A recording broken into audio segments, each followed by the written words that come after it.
Gene Simmons admitted it himself. They told their drummer the band had to move forward.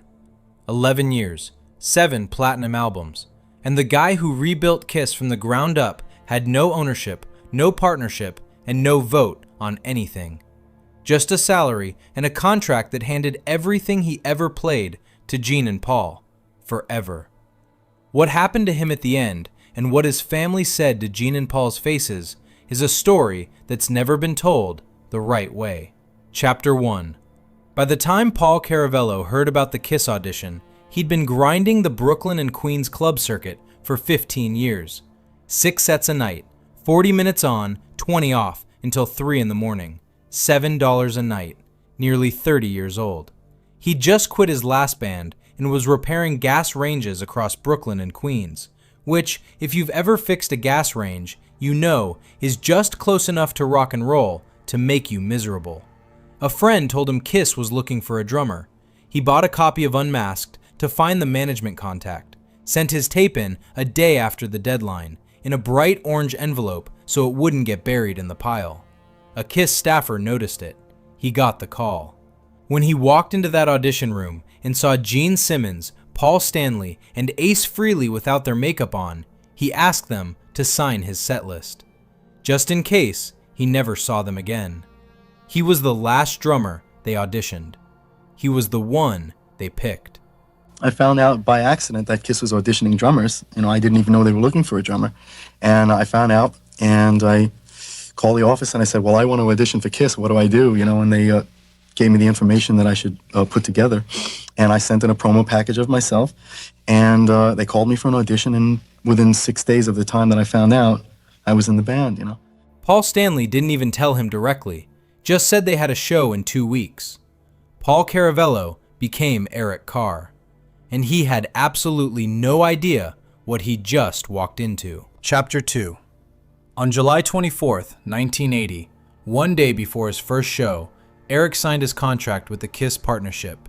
And calling it a partnership is generous because the contract made sure he wasn't in one. Employee for hire, no ownership stake, no vote.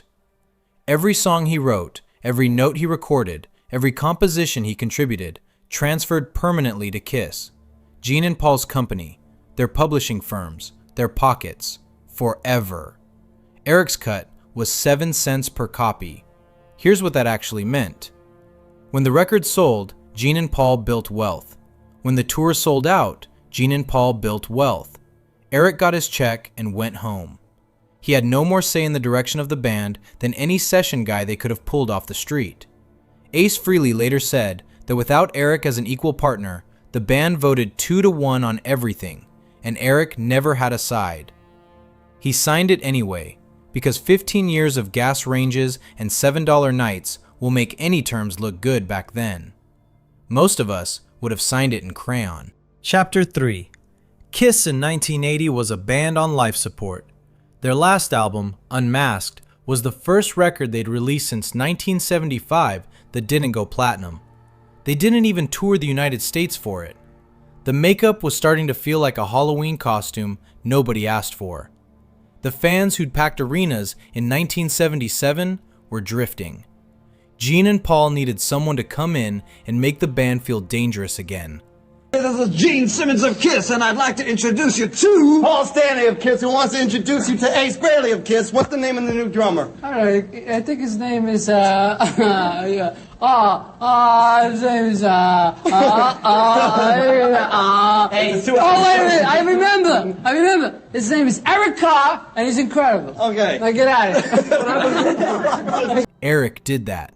He hit like John Bonham after a bad phone call. And the guy who sat in that chair before him? That's another story. We'll get to that one. Gene Simmons said it himself. Eric's style pushed Kiss into becoming a heavier band than it had ever been. And on 1982's Creatures of the Night, the album widely credited with saving the band's career, you can hear exactly what that meant. The drum sound on that record was so powerful the engineer couldn't fully contain it. It pushed so much air, it threatened to wash out everything else in the mix. That was the sound of a man playing like his life depended on it. Because in a way, it did. Eric Carr had spent 15 years trying to make it. He wasn't about to waste the shot. And what Kiss did with that shot is where this gets ugly. Chapter 4. What followed was one of the most stable and commercially successful runs in Kiss history. Lick It Up, Animalize, Asylum, Crazy Nights. 4 albums, sold out arenas, a full career resurrection built on the back of Eric Carr's drumming night after night, city after city. Gene and Paul were building an empire. Eric was collecting a paycheck. He never complained publicly. The people around him said he was the most loyal, accessible, positive member of the band. The guy who gave fans his home phone number, who stayed after shows, who never caused a single problem. 11 years of platinum records, and Eric Carr had no more ownership of what he built than the guy who loaded the amps into the truck. But here's the thing. Being loyal to people who see you as replaceable only works until they need to replace you. Chapter 5. February 1991. Eric started feeling ill. At first, the test didn't show anything serious. Then they looked closer. The diagnosis was heart cancer, tumors in his right atrium and lungs, one of the rarest cancers in existence. In April, he went into open heart surgery to remove them. It was the kind of diagnosis that stops everything. For Eric, it didn't stop anything, because Gene and Paul didn't let it. Oh, anyway. Well, here I am, folks. This is rock drummer Eric Carr talking to you 3 days after open heart surgery to remove a little alien in his heart. And I wish I could zoom it in, but there's nobody here to do that. But you can see the scar right there. And my girdle, the girdle I'm gonna have to keep anyway. That was just something that they suggested because I was putting on a little bit of weight. No, just kidding. And I have my Walkman that's attached to me that plays my heartbeat so that, it's cool. It's continuous. It plays all night long. I hope.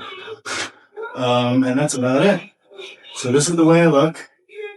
Hope I haven't disappointed you.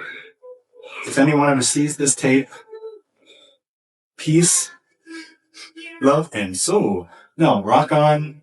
And for everybody that sent me gifts and stuff like that and at least thought about me and was concerned, thanks a lot. I really appreciate it.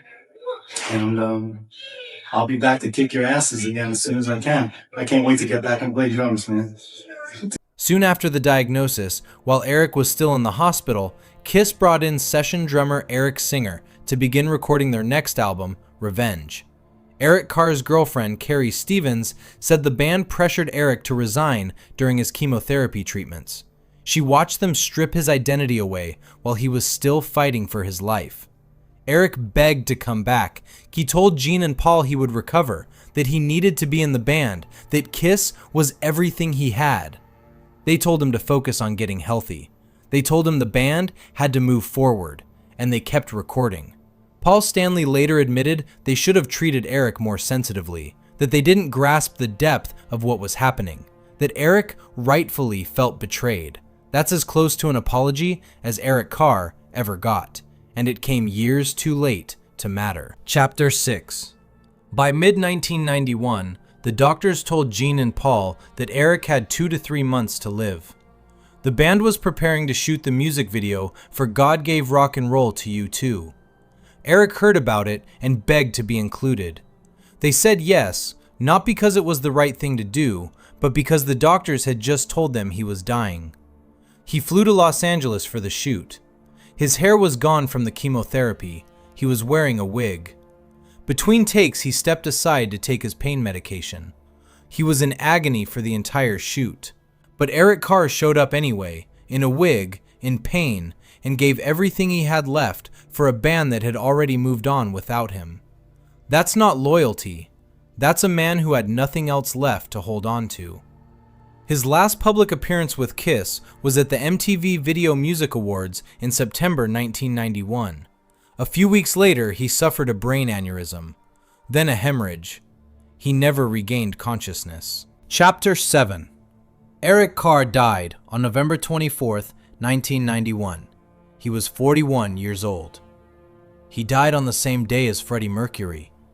Queen's frontman was 45, globally beloved, and his death dominated every newspaper, every television broadcast, every radio station on the planet. Eric Carr didn't even get a paragraph. Rolling Stone didn't run a piece on him. Kiss had to write the magazine a scathing letter just to get his name in print. The man gave 11 years to one of the biggest bands in the world and couldn't even get a proper obituary. Gene Simmons and Paul Stanley attended the funeral. What they didn't know, what nobody had told them, was that in his final months, Eric had called them the bad guys. He'd told the people closest to him that they'd abandoned him, that they'd taken everything from him and left him with nothing when he needed them most. His family knew, his friends knew, and when Gene and Paul walked through that door, the room told them everything. How they treated Eric in the end. He had a great relationship with them for, 11 years or something. And then his last year with the band was rough. And then he got sick. Yep. And they didn't handle it well. And of course, I wasn't happy with them for the way that they treated him. I don't want to speak for them, but I think they realized they could have done things better and differently. And it was a tough time. Everybody was under pressure. Nobody knew exactly what was going to happen. They were coming from a business perspective. I was coming from, the perspective of somebody that was his girlfriend and that was at every doctor's appointment. I was in the hospital bed with him. I was seeing the pain. I was feeling the pain as if I were the patient. So, and they weren't there at all. So, so my relationship was emotional. I wish theirs had been a little bit more emotional for them and they had more compassion. It seems like they were more about business, and they're notorious for being about business. The man who rebuilt Kiss from a broken band into a platinum machine died as an employee, replaced before he was gone, overshadowed in death by a headline that had nothing to do with him. Gene and Paul built an empire. Eric Carr built it with them. The only difference was whose name was on the deed. And by the time anyone admitted that out loud, Eric Carr was already gone.